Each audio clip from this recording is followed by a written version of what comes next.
Ça veut dire quoi le tourisme positif? Ce terme tourisme positif, pour éviter justement de s'enfermer dans un tourisme de niche et pour toucher de manière plus large tous les produits et services touristiques. Bonjour et bienvenue sur Expérientiel, le podcast du tourisme positif.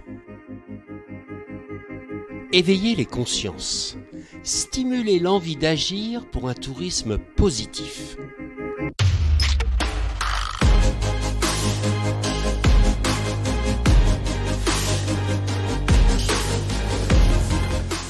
On vous emmène dans un voyage vers un tourisme respectueux de la planète et du vivant, en partant à la rencontre d'acteurs engagés.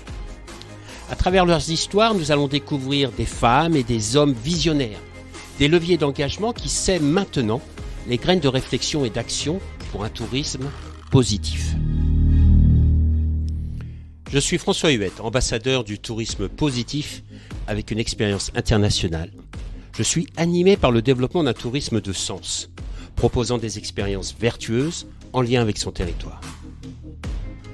Aujourd'hui, j'accompagne les acteurs du tourisme, mais pas seulement, dans l'évolution de leur activité vers un tourisme positif. Alors, pour ne rien manquer à notre actualité, suivez-nous sur la page expérientielle de Facebook, Instagram et LinkedIn. Parenthèse imaginaire est une destination en Dordogne sur un domaine de 27 hectares en pleine nature. Stéphane et Françoise accueillent leurs hôtes dans des hébergements tous inspirés d'un courant artistique qui met en valeur leur personnalité unique pour transcender la nature. Ils sont à la recherche en permanence de l'équilibre afin d'être en phase avec l'environnement naturel et humain. Cela va jusqu'à réfléchir comment réduire sa capacité d'accueil pour augmenter la notion de confort de vie. Voilà une approche qui nous sort des schémas traditionnels. Sans attendre, je vous invite à vous installer dans un endroit confortable, au calme, proche de la nature, et je vous souhaite une bonne écoute. Bonjour Stéphane, merci de m'accueillir et d'avoir accepté l'invitation pour le podcast Expérientiel. Comment vas-tu? Eh ben, écoute, bonjour François. Merci. Écoute, ça va plutôt bien, ma foi. Je suis confortablement installé, un petit café et on est prêt à discuter. C'est très sympa. Super. Dis-moi, tu es où là? Alors, moi, écoute, je suis en Dordogne, chez moi, dans une petite maison en bois sympathique au milieu des bois. Donc, on va pas se plaindre, on est plutôt bien. Bon, super, super. Est-ce que tu peux nous dire qui tu es et ce que tu fais? Alors oui, c'est pas un exercice toujours facile. Il faudrait mieux interroger mes amis des fois pour ça, mais comme ils sont pas là, je vais le faire à leur place. Disons que j'ai 52 ans. Je suis un garçon, on va dire, plutôt calme, plutôt posé, qui aime bien mener des projets, qui soient petits ou grands, et qui globalement aime bien aider les gens. Ça, c'est un petit peu pour les traits de caractère. Écoute, j'habite en Dordogne, dans le Périgord vert. Voilà. Et puis, que te dire de plus? Peut-être un petit mot sur mon parcours pour mieux comprendre les choses. Vas-y, ouais, avec plaisir. Écoute, moi, j'ai travaillé pendant 18 ans dans un grand groupe que tout le monde connaît, puisque son nom est une couleur lumineuse et sa mission consiste à permettre aux gens de se parler au travers d'un petit appareil qu'on tient dans la main entre la bouche et l'oreille en général. Donc, voilà, c'est un grand groupe qui a pas mal défrayé la chronique par moment. J'ai bossé pendant 18 ans et au bout d'un moment, j'ai eu envie de faire un petit peu autre chose, d'entreprendre sans vraiment savoir ce que je voulais faire. Et écoute, en 2006, il s'est passé un événement qui a quelque part bouleversé ma vie, c'est que j'ai rencontré une belle Périgourdine et ça a été le début d'une belle histoire d'amour. Et ça, c'est pas forcément l'objet du podcast, donc même s'il y aurait beaucoup de choses à dire, on va pas s'étendre là-dessus, mais pour rester focus sur le sujet, il se trouve que cette belle Périgourdine qui s'appelle Françoise et qui est donc ma compagne de tous les jours, écoute, elle avait dans ses bagages un village vacances qui était au repos pour différentes raisons. Et ça a été l'objet de longues réflexions, de savoir que faire de ce village de vacances. Et au bout de quelques temps passés ensemble, on a décidé de lui redonner vie et de le sortir de sa torpeur, en fait. Et donc, ça a donné la naissance à un projet qui s'appelle Parenthèse imaginaire et qu'on a entamé tous les deux à partir de 2010 à peu près. On rencontre en 2006, un petit peu de temps pour faire connaissance et savoir si on a envie de faire des projets ensemble. Et en 2010, on décide de travailler sur Parenthèse imaginaire. Alors, pourquoi parenthèse imaginaire? Alors, pourquoi Parenthèse imaginaire? Historiquement, le village de vacances dont je parle s'appelait Les Fontaines. Donc, nom assez classique, il y avait des fontaines sur le domaine et tout ça, ça se comprenait. On avait un petit peu besoin de trouver un projet qui nous convienne à tous les deux, en fait. Donc, on a beaucoup réfléchi, on a étudié, lu beaucoup d'études, beaucoup de choses pendant presque une année, en fait, pour essayer d'imaginer un concept et savoir ce qu'on voulait faire. Et de là, il est sorti deux choses. C'était l'idée de proposer des moments un petit peu, j'ai envie de dire, en dehors du temps pour les gens qu'on voulait accueillir. Donc, c'est là qu'est née l'idée de la parenthèse, c'est-à-dire vraiment faire une parenthèse dans son quotidien. Je pense que chacun voit à peu près l'idée qu'il y a derrière ça. Ça, c'est la première partie. Et tous les deux, on avait une certaine attirance pour tout ce qui est artistique, esthétique, tout ce qui est un petit peu l'histoire, le ludique. Et donc, tout ça, on l'a regroupé sous la terminologie imaginaire pour essayer de travailler sur l'imaginaire. Ça nous paraissait un espace de liberté, de créativité vraiment intéressant, quoi. Et donc, voilà, ça donnait Parenthèse imaginaire. Ça donne envie, en tout cas, hein, parenthèse imaginaire. Ouais.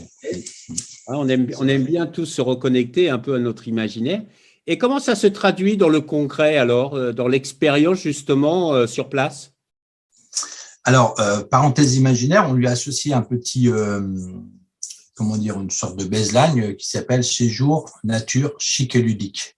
Donc, quelque part, ça résume un petit peu la philosophie. On s'appuie, on va dire, sur 3 piliers qui sont donc la nature. Alors ça, c'est assez facile parce qu'on est en Périgord vert, c'est un endroit qui est avec une végétation assez luxuriante, beaucoup de forêts, beaucoup de variétés. Donc là, la nature, elle est très présente, voire un peu trop parfois. Mais en tout cas, il faut faire avec. Le deuxième pilier qui se traduit par chic, on va dire que c'est plutôt le pilier, on va dire artistique, esthétique, c'est-à-dire que nous on a toujours une envie, une sensibilité. Alors Françoise est une artiste, on va dire tout terrain, qui maîtrise de nombreuses techniques et qui a l'œil de l'artiste, j'ai envie de dire. Moi, je le suis un petit peu moins, mais j'ai cette sensibilité-là. Donc, ça va se traduire par un soin tout particulier dans nos hébergements. Il n'y en a pas un qui est pareil. Ils ont tous une décoration spécifique. Ça va se traduire avec un choix dans les noms. Par exemple, on a pas mal de cabanes. Elles ont tous un trait d'humeur et un courant artistique qui les anime. Donc, on va avoir la cabane rêveuse, la cabane coquine, la cabane gourmande. On en a toute une série comme ça qui ont leur propre personnalité. Et puis, on va travailler sur des tableaux, en fait, au niveau du paysage, au niveau de la manière dont on va essayer d'embellir la nature d'une certaine manière, même si c'est pas le mot, de la transcender d'une certaine manière. Donc, on va prendre un certain soin à soigner nos chemins, à soigner des petits escaliers, des petits murets, de manière à avoir un ensemble plutôt harmonieux.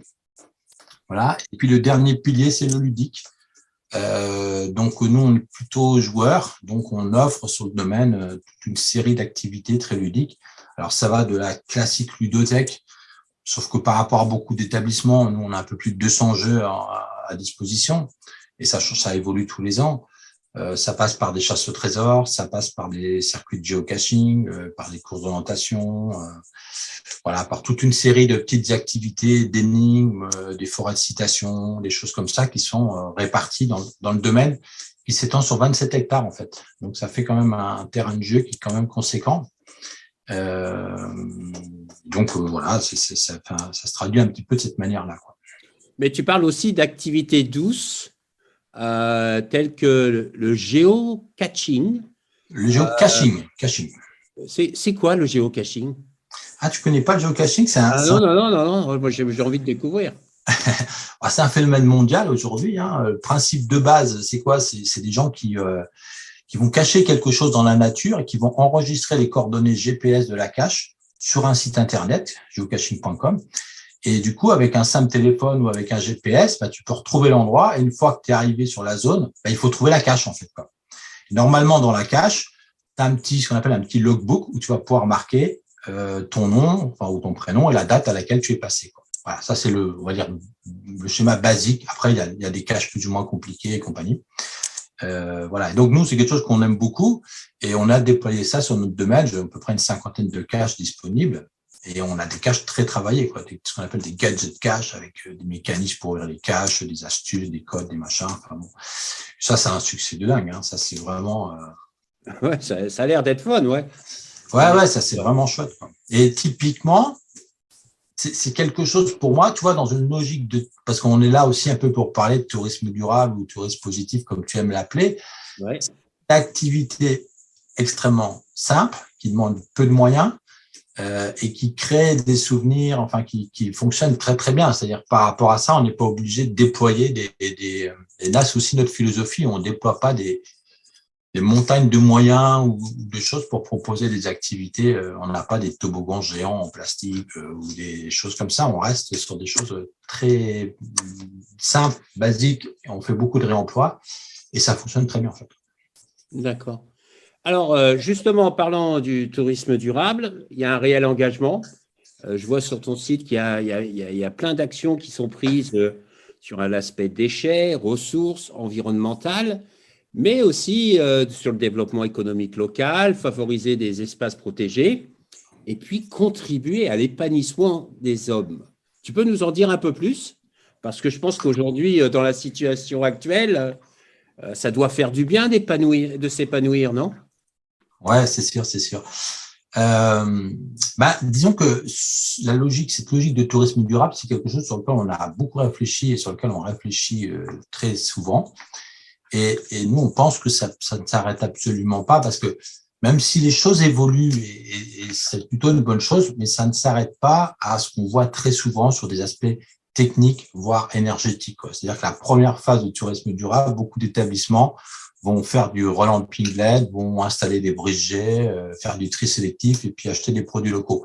Donc ça, c'est très bien, on le fait et de plus en plus le font.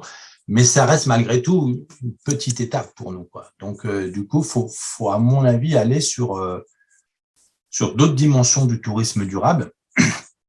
Et par rapport à ça, tout est une question d'équilibre, en fait. Nous, on pense vraiment que le tourisme durable, ça passe par de l'équilibre.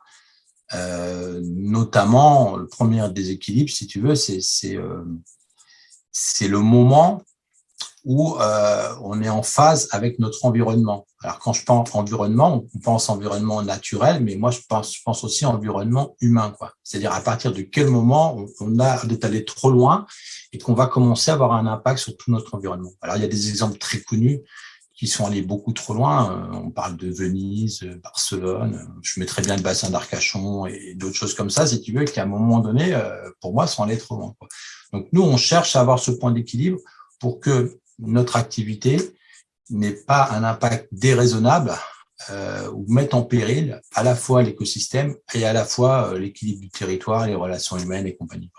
Et très concrètement, je réponds un peu plus à ta question, mais très concrètement, ça a passé par nous par une réduction de nos capacités. Et ça, c'est, je pense, notre plus grand engagement.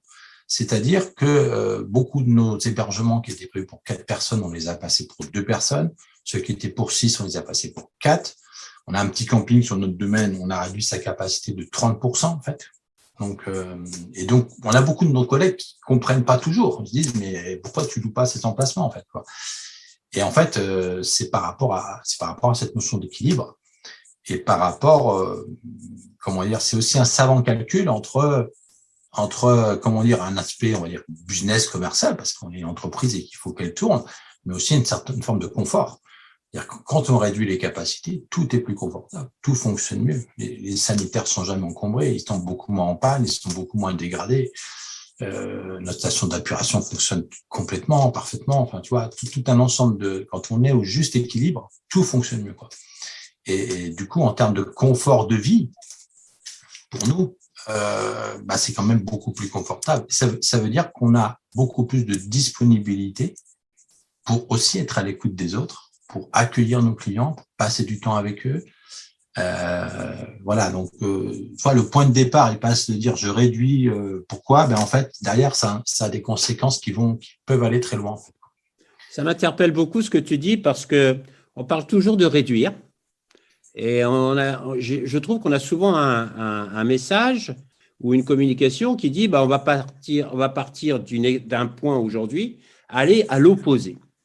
Et je crois que la nature nous dit de façon régulière, ce n'est pas une extrême ou l'autre, c'est un tout. Et ce tout, justement, il y a cette notion d'équilibre qui est importante. Et, et j'aime bien ce que tu dis que bah, quand on est dans un juste équilibre, tout fonctionne mieux. Et quand tu dis tout fonctionne mieux, c'est pas seulement d'un aspect, comment dire, technique, hein, mais c'est aussi d'un aspect humain, opérationnel, relation à l'autre. Il doit avoir comme une harmonie qui se met en place, non? C'est exactement ce qui se passe. On revient sur la question de l'épanouissement. On va prendre un exemple très simple. Quand nous, on a des cabanes réparties sur notre domaine et compagnie, on a des emplacements de camping en face de ces cabanes. Et du coup, on ne les loue jamais. Et donc, quand j'accueille les gens, que je les accompagne dans leur cabane et que je leur dis, bah, voyez, cet emplacement-là, vous pouvez vous y installer, il n'est pas loué, il vous est réservé. Ça, on ne le dit pas en amont. C'est pas une communication, ce qu'on fait sur notre site internet. Donc, du coup, c'est une sorte de surprise, qui est plutôt une bonne surprise. Et du coup, les gens arrivent en disant, ah ben, vraiment, ça, c'est super, quoi. Donc, de suite, ça les met dans une situation, de confort.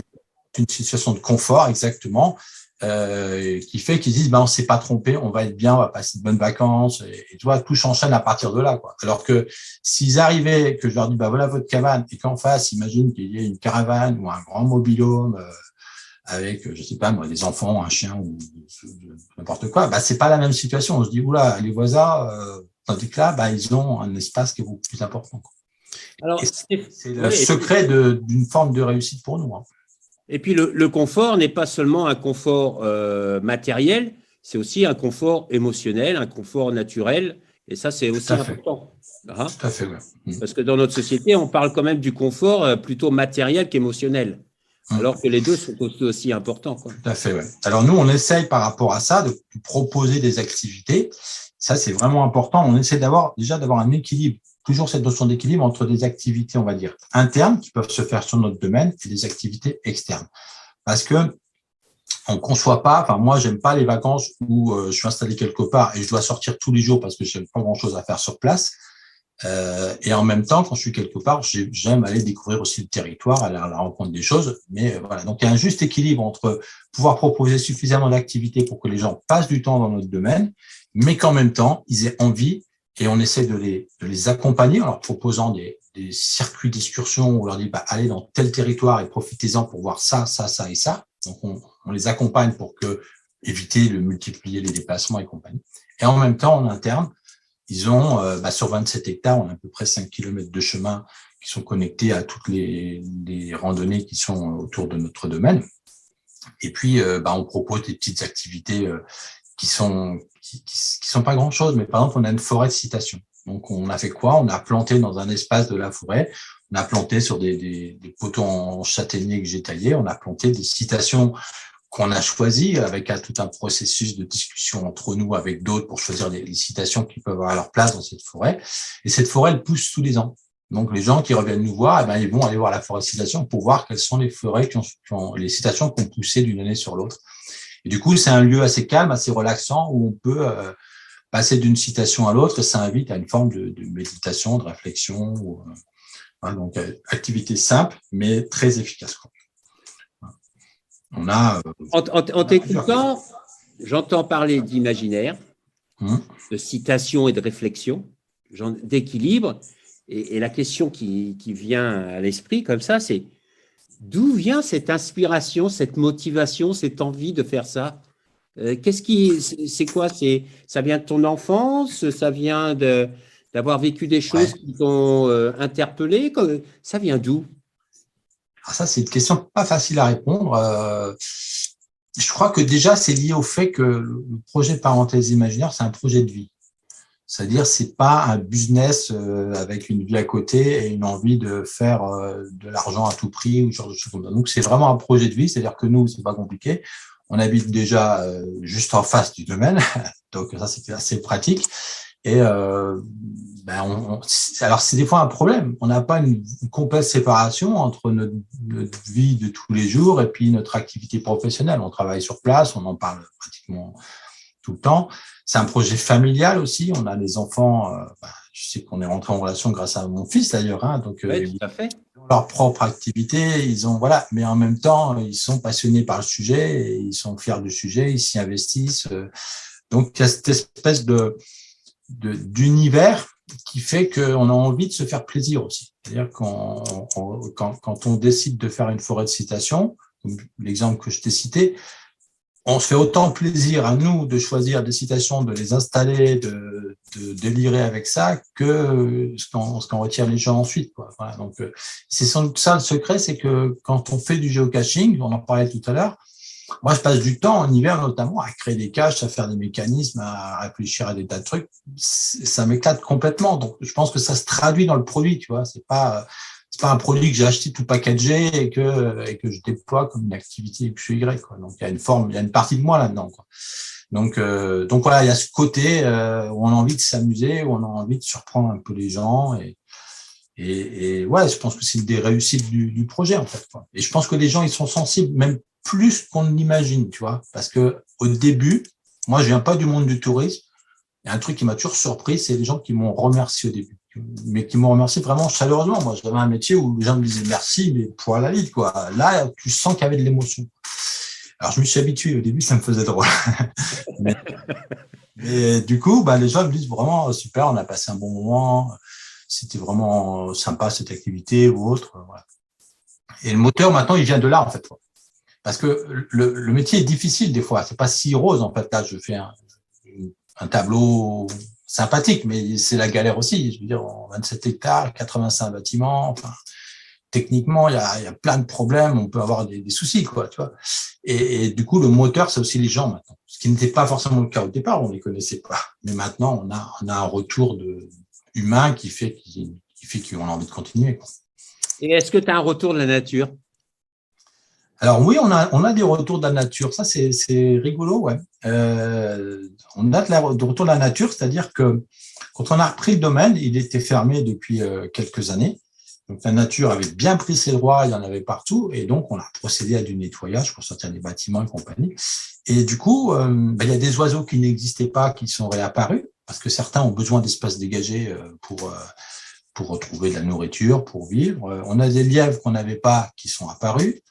Voilà, donc ça, c'est des retours de la nature qui existent. On a un truc bête, mais on a des obligations légales de débroussaillage par rapport à l'incendie, des choses comme ça. Le domaine est grand, beaucoup de bâtiments, donc c'est une grosse opération. C'est presque 1 mois et demi de débroussaillage par an. Voilà. Alors, on pourrait croire que c'est une contrainte, que c'est embêtant, et que ça peut... Mais en fait, la nature, le fait qu'on débroussaille toutes les fougères qui sont sèches en hiver et compagnie, elles repoussent au printemps d'une manière impressionnante. On voit les fougères les plus hautes de Dordogne tellement.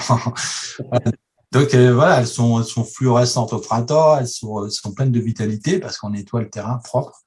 Peut-être que ça gêne quelques espèces, ça c'est peut-être possible. Mais à côté de ça, il y en a d'autres qui apparaissent. Et c'est la leçon de la nature, c'est aussi qu'elle s'adapte et que voilà, quoi. Donc, et est-ce que justement dans l'aspect nature, sur 27 hectares, il y a une envie juste de s'associer avec, je sais pas, des associations style LPO ou quoi que ce soit pour peut-être avoir réduire son impact justement sur la nature? Alors, on est réfugié LPO. D'accord. On a fait la démarche. Honnêtement, on est content de le faire et on soutient la LPO, très bien. Ça nous amène pas non plus, beaucoup de choses concrètement, quoi, à part quelques petits conseils par-ci par-là, mais on n'en a pas fondamentalement besoin. Donc non, après faut trouver peut-être d'autres partenaires. Là où on a parfois du mal, si tu veux, la gestion de la forêt, c'est un vrai métier, quoi. Sur 27 une partie, il y a de la forêt, quoi. Donc on observe ça, la régénérescence de la forêt. On n'est pas des spécialistes, donc il faut sans doute tisser des liens pour améliorer les choses, quoi. Donc en ce moment, par rapport à ce sujet-là, on s'est rapproché d'un groupement d'achat forestier qui essaye d'avoir une gestion raisonnée de la forêt. Et je pense qu'on n'a pas eu le temps, on n'a pas encore fait la démarche complètement, mais l'idée, c'est sans doute d'un moment donné de tisser des liens et peut-être de leur confier une partie de notre forêt en gestion, en fait, quoi. Parce que c'est un métier qu'on n'a pas forcément cette compétence-là. Voilà. Alors, tu viens du monde de la technologie, hein, du numérique, si j'ai bien compris. Ouais. Maintenant, tu es dans le tourisme. Et puis, ce n'est pas juste de passer dans le tourisme, c'est le tourisme, 27 hectares.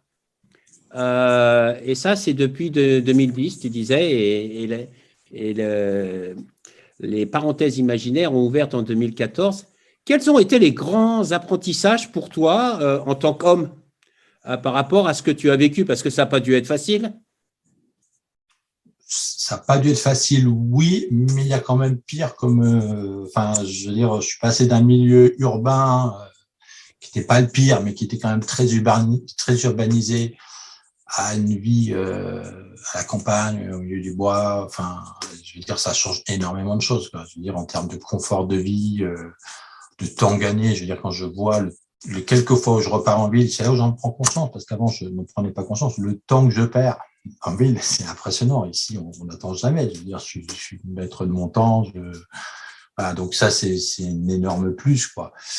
Donc, après, je suis passé d'une situation de salarié, on va dire, à une situation d'entrepreneur. Donc, alors c'est compliqué, hein, parce qu'on a des responsabilités. Quand on a un problème, on sait que c'est soi-même qui doit le résoudre, c'est pas quelqu'un d'autre qui va venir vous le résoudre. Donc c'est compliqué. Mais quel bonheur d'être maître de son temps et de ses décisions, quoi. C'est-à-dire, je n'ai pas appliqué de décisions qui ne me conviennent pas parce qu'elles viennent de quelque part d'une autre personne, quoi. Là, au moins, si je prends une décision, j'en suis responsable et je peux l'assumer pleinement jusqu'au bout, quoi. Donc ça, c'est un véritable bonheur, quoi. Franchement, de ce côté-là, je pense que j'aurais du mal à faire marche arrière, en fait. Puis je suis passé d'un métier avec des rapports humains assez normaux, enfin tout à fait normaux, à des rapports humains. Le domaine du tourisme, je l'avais pas soupçonné. Il a ce plus, c'est qu'on vend quelque part du bonheur et du plaisir aux gens, quoi. Je veux dire, je sais pas, voilà, quelque part, quand ça se passe bien, il se passe quelque chose de chaleureux, de très humain et parfois de l'émotion, quoi. Et on fait aussi des événementiels, on accueille, et ça c'est important, on accueille aussi des mariages, des séminaires, des choses comme ça. Donc c'est encore une autre ambiance, c'est encore d'autres rapports. On participe à des moments importants dans la vie des gens et ils nous en sont grés, en fait, quoi. Donc là aussi, il y a de l'émotion. Voilà. Donc pour moi, j'ai envie de dire, c'est quand même très, très positif, quoi. Très positif. Et puis j'ajoute une dernière chose, c'est que quelque part, j'ai retrouvé aussi le goût du travail à taille humaine. C'est-à-dire, c'est bête, mais quand tu vas tailler une haie, nous, on a à peu près 1 kilomètre de haie à tailler, tu vois. Quand tu as fini de tailler ta haie, c'est une satisfaction personnelle concrète liée au travail manuel, quoi. Ou quand j'ai rénové un chalet, ou quand je refais un mur X ou Y en maçonnerie, c'est un vrai plaisir très concret, quoi. Et ça, je l'avais moins avant, quoi. Quand on est dans des projets numériques internationaux, la satisfaction elle est moins palpable, quoi. C'est très enrichissant humainement, quoi. Et s'il y a un auditeur aujourd'hui qui ne sait pas s'il a envie de s'engager, enfin, il a envie de s'engager dans le tourisme durable ou dans l'écotourisme, dans le tourisme positif, voilà. Quel conseil tu pourrais lui donner? Il ne sait pas comment faire, il a envie d'y aller, mais bon, il y a des peurs par rapport à certaines croyances, comme il paraît que ça coûte cher, ou que c'est compliqué, ou il faut avoir des connaissances spéciales, etc. Qu'est-ce que tu pourrais lui conseiller? Moi, je pense que par rapport à notre propre parcours, je l'ai dit rapidement tout à l'heure, on a pris un temps de réflexion qui était quand même assez long. On ne s'est pas jeté alors qu'on avait, par rapport à plein d'autres projets, je veux dire, on avait un domaine, on avait des choses, quoi. Donc, on n'est pas parti de rien non plus. Mais malgré ça, on a pris pratiquement 1 an de réflexion à lire beaucoup d'études sur le tourisme, à aller voir ce qui se passait sur d'autres sites, voilà.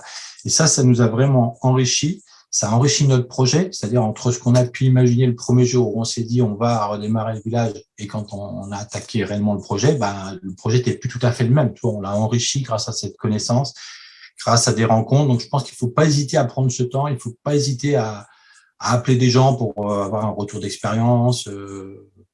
voilà, pour se forger un petit peu son idée. Et puis après, ça reste de l'entrepreneuriat, quel que soit le projet. À un moment donné, il faut y aller, quoi.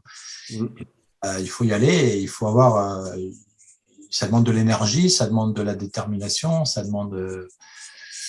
Voilà. Je suis pas sûr qu'après il y ait des recettes spécifiques tourisme durable. Tu vois, à partir du moment, à part que, à mon avis, si on a envie de travailler dans le tourisme, il faut choisir cette voie-là. Il faut pas se dire tiens, je vais créer un tourisme industriel. Pure business, enfin là, parce que la pérennité est peut-être limitée, et puis alors, à mon avis, le plaisir est pas le même, quoi. Je veux dire, si c'est uniquement financière, le plaisir est certainement pas le même. Ouais. Et tu penses que justement de réfléchir, d'avoir cette réflexion sur un tourisme qui est porteur de sens, hein, comme tu le fais, est-ce que tu penses que c'est justement aussi l'opportunité de se différencier de la concurrence, de venir avec un produit qui est justement en cohérence avec ta personnalité, ton identité et ce qui t'anime? Alors, certainement, en tout cas, ce qui est sûr, c'est qu'à mon avis, il faut se différencier. Sauf à vouloir être dépendant de ce qu'on appelle les OTA, quoi, des plateformes Booking, Airbnb. C'est vrai que je ne l'ai pas dit, mais nous, on a fait un choix d'être complètement indépendant de tout label et de toute plateforme de réservation de ce type-là. Parce que quelque part, vu le montant des commissions qui passent dans ces circuits-là, quelque part c'est notre marge, quelque part c'est notre capacité d'investissement. Et nous, on a fait vraiment le choix de travailler par d'autres canaux, de travailler la différenciation aussi. Hein. C'est ce qui fait qu'à un moment donné, les gens disent là, ça a l'air différent et on va y aller. C'est pour ça qu'ils reviennent aussi. Et c'est pour ça qu'on peut se passer des OTA, quoi. Donc, à mon avis, il faut se différencier. Le tourisme durable est un moyen de se différencier, mais j'ai envie de dire de moins en moins, parce qu'aujourd'hui, de plus en plus, entre guillemets, des établissements affichent tourisme durable à des degrés plus ou moins importants ou plus ou moins, authentiques, d'une certaine manière. Mais c'est quand même une tendance. Nous, quand on a commencé à réfléchir au sujet il y a maintenant à peu près une douzaine d'années, ça existait, on en parlait, mais c'était pas encore une forme de norme. Là, on voit qu'il y a encore du travail, mais on voit qu'il y a quand même un mouvement qui s'amplifie dans cette voie-là, quoi. Donc, et est-ce que tu penses que c'est un mouvement sincère où on arrive encore à trouver ceux qui sont vraiment engagés et puis qu'à côté, il y a du je pense sincèrement qu'il y a les deux aujourd'hui. Il y a du tourisme durable d'opportunité. C'est-à-dire qu'à un moment donné, en termes de communication, il vaut mieux afficher tourisme durable que tourisme purement industriel. Enfin, ça s'affiche pas, mais enfin. Donc, il y a forcément du tourisme. Enfin, il y a certainement de l'opportunité. Ça, c'est indéniable et c'est quasiment inévitable. Après, il y a des gens sincères. Hein. Il y a des gens qui ont des projets, qui sont vraiment sympas, solides, et qui, voilà. Je pense que ça existe aussi, quoi. Donc après, c'est à l'auditeur, au consommateur, au visiteur d'aller faire le tri, quoi. Mais je pense qu'il faut qu'ils prennent le temps de faire le tri. Ouais. Nous, on le voit avec nos clients, ils nous en parlent. Hein. Ils nous disent, soit ils ont passé une semaine avant ailleurs pour différentes raisons, et ils viennent chez nous après, ils nous disent, avant on était là, ça tardait. Soit ils nous parlent d'autres expériences. Ouais. Et actuellement, je suis en recherche d'ailleurs. Je pourrais presque lancer un appel. Vas-y, lance un appel. Non, mais je recherche des établissements qui nous ressemblent quelque part pour essayer de créer une sorte de ring, ce qu'on appelle en anglais la bague, la boucle, en fait, quoi, parce qu'en fait, nos clients reviennent volontiers, mais je peux comprendre, et certains ont envie d'aller vivre d'autres expériences, et c'est tant mieux. Mais j'aimerais bien pouvoir les envoyer vers d'autres établissements qui ont des points communs avec nous, et que ce soit réciproque, quoi. C'est aussi une manière d'augmenter quelque part sa base clientèle. Sans passer par les OTA, quoi, en fait. Donc, j'en connais quelques-uns, mais j'en connais pas beaucoup. Alors, est-ce que c'est parce qu'on est un petit peu unique, sans doute? Peut-être que j'ai pas assez cherché, peut-être que, voilà, mais donc, nous, on a du mal à trouver des gens. Alors, nature, ça, il y en a pas mal. Tourisme durable engagé, il y en a pas mal. Qui ont une sensibilité artistique, un peu, ça existe, mais qui ont une sensibilité artistique et ludique, c'est déjà plus compliqué de réunir les trois, quoi. Ouais. C'est ça qui est compliqué, quoi. Donc, mais j'y travaille. J'espère y arriver. Merci beaucoup, Stéphane. Si on veut avoir plus d'informations sur les parenthèses imaginaires, on fait quoi? On va où? Le mieux, c'est quand même notre site internet, parenthèse au pluriel, imaginaire au pluriel.com, tout simplement. Là-dessus, on est un des rares sites, à mon avis, on a plus d'une centaine de pages qui parlent de notre activité. Et on a un blog qui comporte à peu près 600 articles. Donc, on a des gens qui viennent en vacances chez nous et qui, ils ont réservé peut-être au mois de février, ils vont arriver au mois de juillet. En préparation, ils lisent tout le blog, tout le site. Et des fois, ils connaissent mieux le site ou mieux l'histoire que moi parce que j'ai oublié des choses et qu'on l'a raconté il y a peut-être 4 ans dans un article de blog. Et c'est très rigolo, quoi. Et les gens sont très, très intéressés par l'histoire du site. D'ailleurs, à tel point que, je l'ai pas dit, mais vite fait, le domaine a 50 ans d'histoire quand même. Il est né en 2014 sous parenthèse imaginaire, mais avant, il a vécu, quoi. Il a été créé par le papa de Françoise. Et du coup, les gens posent beaucoup de questions parce qu'il y a plein d'endroits qui suscitent la question. Et à tel point que depuis l'année dernière, je fais une balade commentée du domaine, en fait, quoi, pour raconter l'histoire, les anecdotes. Et ça a un succès auquel je ne m'attendais pas forcément, quoi, qui fait plaisir. Et du coup, les gens regardent le domaine différemment. Et ça crée aussi, ça répond aussi à ce besoin j'allais dire d'authenticité, mais aussi de connaître un territoire, de comprendre la vie d'un lieu. Enfin, les gens sont très attirés par ça, quoi. Ils sont pas des simples consommateurs qui cherchent un lit voilà. Et donc, ça fait aussi partie des activités quelque part qui contribuent à leur épanouissement, quoi. Ça leur montre l'histoire. En plus, l'histoire est belle. Je vais pas la détailler ici. Elle est un peu présente sur notre site, mais l'histoire est intéressante. Je pense que ça leur crée des souvenirs, en tout cas. Mais quand je t'écoute, ça me fait penser un peu ce que tu nous as dit en intro, comment tu es arrivé dans ce projet grâce à l'amour. Ouais. Justement, cette visite comptée, c'est pas aussi ça qu'ils recherchent, les gens, de l'amour. Ah, sûrement. J'espère qu'ils en. Non, mais. C'est une forme d'amour, hein? Ouais. Il me semble. Ouais. Je pense qu'ils aiment aussi une forme de simplicité, une forme de liberté. Et puis, je crois on a un peu dépassé les vacances pure farniente où je me pose sur un transat au bord de la piscine et puis nous on les essaye. Tout à l'heure, ça répond aussi à ta petite question sur l'épanouissement des gens, c'est-à-dire qu'on essaie de les interpeller doucement, on va pas les brutaliser mais quand je parlais de la forêt de citations, il y a des citations quelque part qui quelque part les interpellent, quoi. On a pas mal de clients et c'est toujours gratifiant qui ont pris des décisions de projets personnels ici, en fait, quoi. Et qui nous disent, voilà, on a pris le temps de réfléchir, on a décidé de lancer notre activité, on a décidé de changer de vie, on a décidé de se marier, on a décidé, voilà. C'est aussi un lieu, et on le présente aussi comme ça, qui permet aussi, c'est le côté parenthèse aussi, tu vois, des fois, tu as des décisions à prendre, tu es pris dans la vie de tous les jours et compagnie.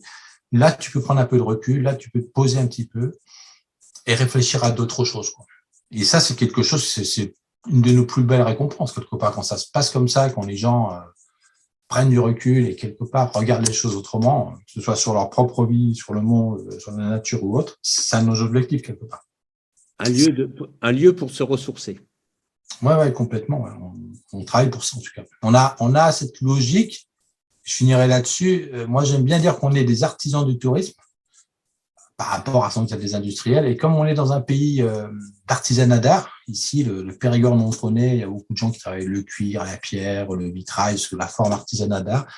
J'aimerais bien qu'un jour, on devienne des artisans d'art du tourisme. Je ne sais pas si on peut y arriver. Il y a un côté peut-être un peu prétentieux dans tout ça, mais l'artisan d'art, il fait attention aux détails. Il est fier de son produit. Enfin, tu vois, il a cet amour du produit.